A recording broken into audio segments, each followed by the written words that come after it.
আজকে 25 তারিখ 25শে March additional labour commissioner Dagapur শ্রমিক ভবনে একটা মিটিং হয়েছে।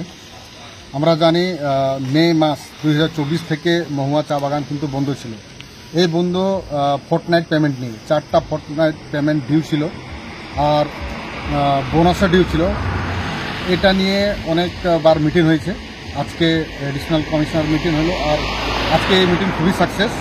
আমরা আগামী 4 এপ্রিল এই বাগানটা মহুয়া চা বাগান খুলতে যাচ্ছে।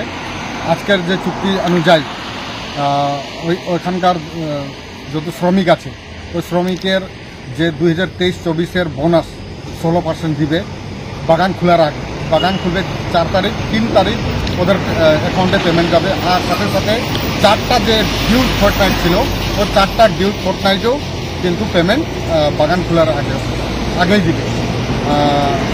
খুবই ভালো মিটিং হয়েছে। এইভাবে আমরা চাচ্ছি যখন চা বাগান আমাদের এরিয়াতে বন্ধ আছে সেটা খুলুক। এই ইনফরমেশান আজকে সাংবাদিক ভাইদেরকে দেওয়ার জন্য